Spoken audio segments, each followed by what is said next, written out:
Hello students, कैसे हैं आप सभी। आई होप कि आपकी स्टडीज़ बहुत अच्छी चल रही होगी।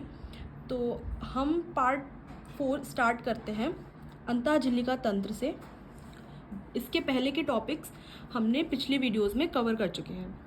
आइए देखते हैं। अंतःझिल्लिका तंत्र झिल्लीदार अंगक कार्य व संरचना के आधार पर एक दूसरे से काफ़ी अलग होते हैं। इनमें बहुत से ऐसे होते हैं जिनके कार्य एक दूसरे से जुड़े रहते हैं। उन्हें अंतःझिल्लिका तंत्र के अंतर्गत रखते हैं। इस तंत्र के अंतर्गत अंतःद्रव्यी जालिका, गोल्जिकाय, लयनकाय व रसधानी अंग आते हैं। सूत्रकणिका, माइटोकॉन्ड्रिया, हरित लवक व परऑक्सीसोम के कार्य उपरोक्त अंगों से संबंधित नहीं होते, इसलिए इन्हें अंतःझिल्लिका तंत्र के अंतर्गत नहीं रखते हैं। अंतःद्रव्यी जालिका, एंडोप्लाज्मिक रेटिकुलम। इलेक्ट्रॉन सूक्ष्मदर्शी से अध्ययन के पश्चात यह पता चला कि यूकैरियोटिक कोशिकाओं के कोशिका द्रव्य में चपटे आपस में जुड़े थैली युक्त छोटी नलिकावत जालिका तंत्र बिखरा रहता है, जिसे अंतःद्रव्यी जालिका कहते हैं। प्रायः राइबोसोम अंतःद्रव्यी जालिका के बाहरी सतह पर चिपक जाते हैं। जिस अंतःद्रव्यी जालिका के सतह पर यह राइबोसोम मिलते हैं उसे खुरदुरी अंतःद्रव्यी जालिका कहते हैं। राइबोसोम की अनुपस्थिति पर अंतःद्रव्यी जालिका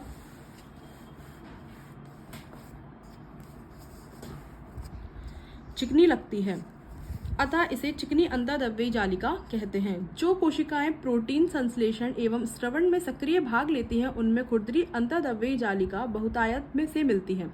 ये काफी फैली हुई तथा केंद्रक के बाह्य झिल्लिका तक फैली होती हैं। चिकनी अंतःद्रव्यी जालिका प्राणियों में लिपिड संश्लेषण के मुख्य स्थल होते हैं। लिपिड की भांति स्टेरॉयड हार्मोन चिकने अंतःद्रव्यी जालिका में होते हैं। गोल्जी उपकरण। कैमिलो गोल्जी 1898 ने पहली बार केंद्रक के पास घनी रंजित जालिकावत संरचना तंत्रिका कोशिका में देखी, जिन्हें बाद में उनके नाम पर गोल्जिकाएं कहा गया। यह बहुत सारी चपटी डिस्क आकार की थैली या कुंड से मिलकर बनी होती हैं, जिनका व्यास 0.5 माइक्रोमीटर से 1.0 माइक्रोमीटर होता है। ये एक दूसरे के समानांतर ढेर के रूप में मिलते हैं, जिसे जालिकाकाय कहते हैं। गोल्जिकाय के कुंडों की संख्या अलग अलग होती है।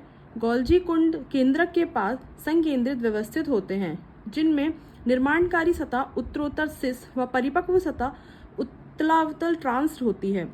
अंगक सिस व ट्रांस सतह पूर्णतः अलग होते हैं, लेकिन आपस में जुड़े रहते हैं।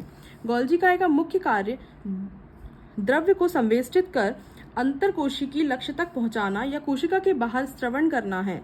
संवेष्टित द्रव्य अंतःद्रव्यी जालिका से पुटिका के रूप में गोल्जिकाय के सिस सिरे से संगठित होकर परिपक्व सतह की ओर गति करते हैं। इससे स्पष्ट है कि गोल्जिकाय का अंतःद्रव्यी जालिका से निकटतम संबंध है। अंतःद्रव्यी जालिका पर उपस्थित राइबोसोम द्वारा प्रोटीन का संश्लेषण होता है, जो गोल्जिकाय के ट्रांस सिरे से निकलने के पूर्व इसके कुंड में रूपांतरित हो जाते हैं। गोल्जिकाय ग्लाइकोप्रोटीन व ग्लाइकोलिपिड निर्माण का प्रमुख स्थल है। लयनकाय, लाइसोसोम।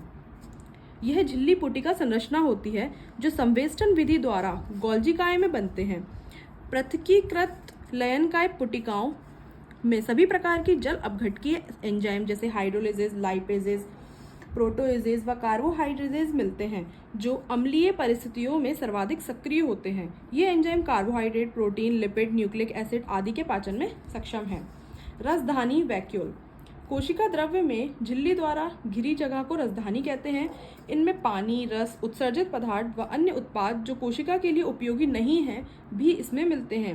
रसधानी एकल झिल्ली से आवृत होती है, जिसे टोनोप्लास्ट कहते हैं।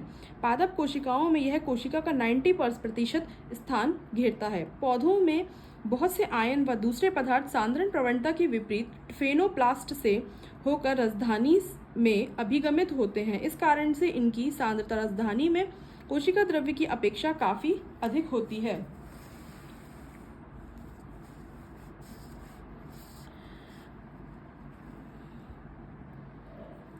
अमीबा में संकुचनशील रसधानी उत्सर्जन के लिए महत्वपूर्ण है।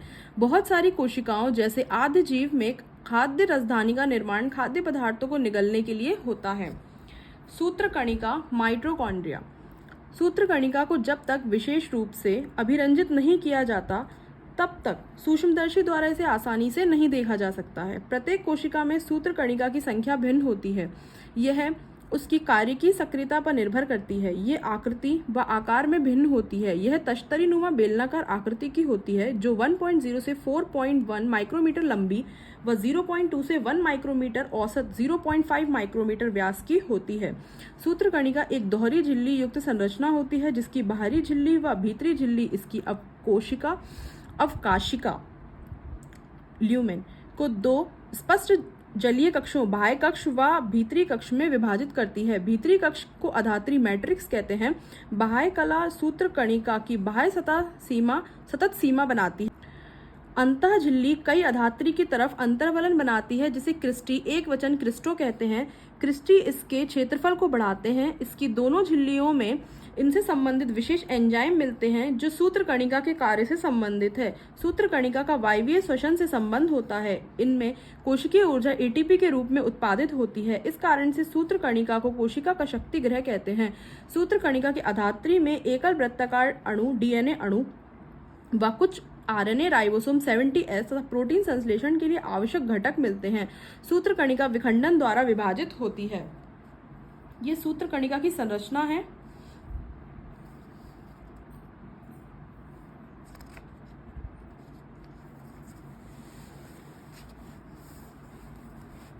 नेक्स्ट टॉपिक है लवक। इसे हम नेक्स्ट वीडियो में कवर करेंगे। Thank you students, bye bye.